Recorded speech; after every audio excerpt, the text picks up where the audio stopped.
Praise the Lord. கர்த்தர் நாம் மகிமைப்படட்டும். இந்த புதிய நாள், இந்த புதிய வருஷம், புதிய நாள் காலவெளியில் உங்களை பார்ப்பதில் மிக சந்தோஷம் அடைகிறேன். கர்த்தர் தாமே எத்தனையோ ஜனங்களுக்கு இந்த புதிய வருஷத்தை பார்க்க முடியாது.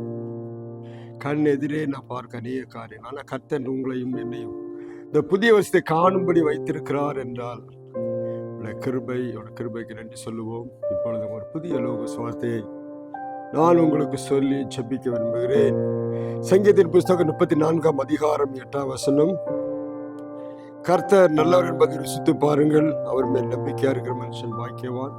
இந்த வருஷ தொடக்கத்திலே ஆண்டவர்களை ஆசீர்வதிப்பேன், உங்களை பேரை பெருமைப்படுத்துவேன், உங்களை சிறந்த ஜாதியா விளங்க பண்ணுவேன் என்று சொல்லியிருக்கிறார். ஆனாலும் இந்த நாளிலே கர்த்தர் நம்மளோட சொல்ற காரியம், அவர் நல்லவர் என்பதை ருசித்து பாருங்கள், அவர் மேல் நம்பிக்கையா இருக்கிற மனுஷன் பாக்கியவான். ருசித்து பார்த்து அவரை நம்ப வேண்டும் என்று கர்த்தர் இந்த காலவேளை நம்மை பார்த்து அழைக்கிறார். காரணம் என்ன என்றால், இந்த புது வருஷம் ஆரம்பிச்ச உடனே பல பிளான்கள், திட்டங்கள் நமக்கு இருக்கும். புது புது திட்டங்கள். இன்னைக்கு கார் ரொம்ப சீப்பா இருக்குது, கார் வாங்கணும். நிலம் எங்க சீப்பா கிடைக்குதோ அதை வாங்கணும். நகை எப்போ டவுன் ஆகுது அப்பொழுது நகைகள், தங்கத்தை வாங்கி சேர்க்க வேண்டும்.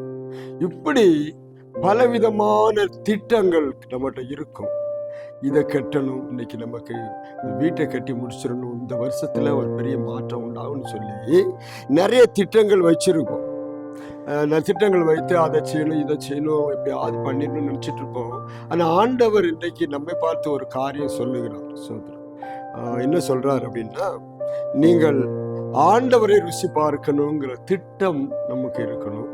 அவர் நல்லவராய் உங்களுக்கு தெரிந்தால் என்ன செய்யணும்? நம்பிக்கை அவர் மேல் வைக்க வேண்டும் என்று சொல்லும். இந்த வருஷத்துல அருமையான அநேக நல்ல காரியங்கள், கெட்ட காரியங்கள் அதிகமாக நடக்கும். கர்த்தருடைய பிள்ளைகள் ஆசீர்வதிக்கப்படுவார்கள். தேவனை நம்புகிற ஜனங்களை கர்த்தர் பாதுகாப்பார். ஆனால் அவர் நல்லவர் என்பதை அறிந்து கொள்வதற்கு தான் பெரிய கஷ்டமான காரியமாக இருக்குது. ஏன்னா அநேகர் வெறுத்து கொண்டு தான் இருக்கிறார்கள். வெளிச்சத்தை ஏன் பகைக்கிறார்னா, வெளிச்சத்துக்கு வந்தால் நம்ம என்ன செய்ய முடியாது, இஷ்டம் போல இருக்க முடியாதுங்கிறதுக்காக வெளிச்சத்தை பகைக்கிறார்கள். நானே வெளிச்சம் என்று சொன்னார். அதனால தான் அந்த வெளிச்சத்தை ருசி பாருங்கள் என்று சொன்னார். இந்த புதிய நாள், இந்த வருஷத்தை 2வது நாளிலும் கூட கர்த்தர் உங்களை ஆசீர்வதிக்க விரும்புகிறபடினாலே அவர் நல்லவர் என்பதை நீங்கள் கண்டுபிடித்து விட்டால் போதும்.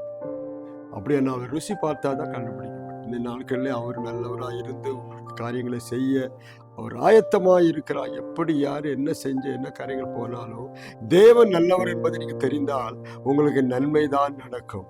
நன்மை தவிர தீமை கர்த்தர் செய்ததாக சரித்திரத்தில் இல்லை. எல்லாருக்கும் நன்மை செய்தார். ஆனால் தீமை நடக்கிறது போல தெரியும், ஆனால் நன்மைக்காய் மாற்றம். ஏன்னா அவர் நல்லவர். உங்களுக்கு நன்மையான காரியங்களை இந்த வருஷத்துல செய்ய போகிறார். நீங்கள் ஆண்டவருக்காக என்ன செய்யணும்? அப்போ நல்லவர் ருசி பார்க்கணும், ஆண்டவரை தேடணும், வேதத்தை வாசிக்கணும், ஓடி ஆராய வேண்டும். என்ன நடக்க போகுது, இந்த உலகம் எங்கே முடிய போகுது, என்ன செய்ய போகுது, தேடி அலசி ஆராய்வதற்கு கர்த்தருடைய வசனத்துக்குள்ள வாருங்கள். அப்படி வரும் பொழுது நீங்கள் ஆண்டவர் பற்றி அறிந்து, இதுவரை அவர் என்ன செஞ்சாரு, இப்போ என்ன செஞ்சிட்டு இருக்கிறாரு, இனிமேல் என்ன செய்ய போகிறார் என்பதை நீங்கள் அறிந்து கொள்ளுவீர்கள். அதுதான் முக்கியமான காரியம். வேற இந்த உலகத்தை பார்த்து கீழையே பார்த்துட்டு போறதில்லை. ஏதாவது கிடைக்குமா, அது கிடைக்குமா, இது கிடைக்குமா என்று சொல்லி எல்லாத்தையும் பாருங்க. சாப்பாடு அந்த சாப்பாடு ருசியா இருக்குமா, இந்த சாப்பாடு ருசியா இருக்குமா, ருசி பார்க்கணும், எல்லாத்தையும் ருசி பார்க்கிறோம். ஆனா அது இது எல்லாமே ஒழிந்து போகும்.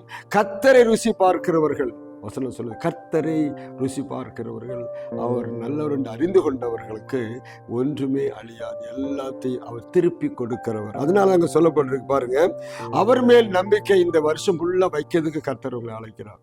நம்ம எல்லாம் நம்புறோம், எல்லாமோ நம்புறோம். நீங்க நானும் நீயும் இந்த உலகத்தை தான் நம்புறோம், உலகத்தில் பொருட்களை நம்புகிறோம், உலகத்தின் வேலைகள் அது இது எல்லாம் நம்புறோம். எல்லாமே மறைந்து போயிடும், எல்லாமே மாய்ந்து போயிடும் என்று சொல்லி நமக்கு தெரியுமா? எத்தனை பேர் அதை அறிந்திருக்கிறோம்? நம்பிக்கை இந்த பாருங்க மாமிசத்தை புயபலமாக்கி கொண்டு இருக்கு. எனக்கு அது இருக்கு, இது இருக்கு, எனக்கு அந்த வேலை இருக்கு, இப்படி இருக்குன்னு சொல்லி அதை பெருமை பாராட்டி கொண்டு இருக்கிறோம். உண்மையிலே நிற்க முடியாது. குதிரைகளை நம்புகிறவன் பாருங்க, குதிரை நம்புவாங்க. யுத்தத்துல குதிரை தான் முக்கியம். நம்ம குதிரையே தோல்வி அடையும். அப்படியானால் வெற்றி கொடுக்கிறான் பாருங்க. குதிரை யுத்த நாளுக்கு ஆயத்தப்படுத்தப்படும். ஆனா வெற்றி, அந்த தோல்வி, வெற்றி எல்லாம் எங்கிருந்து வரும்னா கர்த்தரிடந்து வரும். அதன்படினாலே இன்றைக்கு இந்த காரியத்தை நீங்க அறிந்து கொள்ள வேண்டும். நம்பிக்கை அவர் மேல் நீங்க வைக்கிறதுக்கு ஒரு பிரயாசப்படுங்கள். கர்த்தர் அதுக்காக தான் அந்த நாளில் நம்மோடு பேசி கொண்டு இருக்கிறார். நம்ம அதெல்லாம் ரீச் பண்ணணும், இந்த பில்டிங்கை கட்டி முடிச்சிடணும், இந்த காரியத்தை செஞ்சு முடிச்சிடணும். நிறைய பிளான் பண்ணியிருக்கலாம். அதை காட்டிலும் ஒரு முக்கியமான காரியம் கர்த்தர் நல்ல ருசி பார்த்து நம்பிக்கை அவர் மேலே வச்சுட்டிங்கன்னா வரப்போகிற 365 நாளும் உங்கள் வாழ்க்கையில் ஆசீர்வாதத்தை கர்த்தர் கொடுப்பார். அவர் நடக்க வேண்டிய வழிகளை காட்டுவார். உங்கள் மேல் கண் வைத்து ஆலோசனை சொல்லுவார். எல்லாம் வெற்றிகரமாய் முடியணும். பாருங்கள், நம்ம ஆண்டவர் கொடுத்துருன்னு சொல்லியிருக்காரு, கொடுத்துருவாருன்னா அதுக்கு பிரயாசப்படணும். வேலை வந்துடும், வேலை நம்ம தேடி வராது, நாம தேடி போகணும். ஸோ அதே போல் தான் இன்றைக்கி கர்த்தரை நீங்கள் தேடுங்க. நல்லவர் என்று ருசி பார்க்க பல காரியங்கள் இருக்குது. ருசி பாருங்கள், அவரை நம்பிக்கையாக வையுங்கள். கர்த்தர் உங்களையும் குடும்பத்தையும் நீ யாரெல்லாம் கர்த்தரை தேடுறீங்களோ அவர்கள் செழிப்பாக இருப்பார்கள், ஆசீர்வாதமாக இருப்பார்கள். அவரை அறிந்திருக்கிறவர்கள், அவர் நாமத்தை அறிந்து உயர்ந்த அடைக்கலத்திலே கர்த்தர் வைப்பார். நாங்கள் அப்படிப்பட்ட காரியத்தை இந்த காலவெளியில் கர்த்தர் உங்களுக்கும் குடும்பத்து பிள்ளைகள் வம்சங்களுக்கு செய்வாராக. விசேஷமாக நீ யாருக்கெல்லாம் ஜெபம் எல்லாருக்கும் கர்த்தர் அப்படி செய்வார். இப்பொழுது நான் உங்களுக்கு ஜெபிக்கிறேன். பரலோகத்தின் பிதாவே, நல்ல ஆண்டவரே, இயேசுவின் நாமத்தினாலே இந்த காலை வேளையிலே உண்மை ருசி பார்க்கவும் உண்மையிலே நம்பிக்கையாக இருக்கவும் சொல்லியிருக்கிறப்பா. வரப்போகிற நாட்கள் எல்லாம் நாங்கள் உலகத்தை நம்பி உலகத்தின் காரியங்களை நம்பி போகாதபடி உண்மை ஆண்டவரே நாங்கள் ருசி பார்க்கட்டும். ஒவ்வொரு சூழ்நிலைகளிலும் ஒவ்வொரு பிரச்சனைகளிலும் நீ நல்லது செய்கிறீர் என்பதை அறிந்து கொள்ள உதவி விசேஷமாக அறிந்து கொண்டு ஆண்டவரே உண்மையை சார்ந்திருக்க, நம்பிக்கையா இருக்க, உலகத்தை நம்பாதபடி, உலகத்தில் அழிந்து போற நம்பாதபடி உண்மை நம்ப உதவி செய்யும். ஆசீர்வதி கேட்கிற பார்க்கிற யாவரையும் இந்த நாட்களை பிதா குமார பரிசுத்த நாமத்தினாலே ஆசீர்வதிக்கிறோம். ஆண்டவரே, பக்கத்துக்கும் தூரத்துக்கும் தேவனான பார்க்கிற எல்லா இடங்களிலும் இருக்கக்கூடிய ஆசீர்வாதம் கர்த்தர்களை ஆசீர்வதிப்பாராக. நல்லவர் என்பது ருசி பார்க்கிறதுக்கு இந்த 2ஆம் தேதி ஆரம்பிங்க. அவர் மேல் நம்பிக்கையா இருங்க. பாதுகாத்து நடத்துவார். இன்னும் ஒரு லோக சுவார்த்தை மூலமாக சந்திக்க எல்லாரையும் ஆசீர்வதிப்பாராக.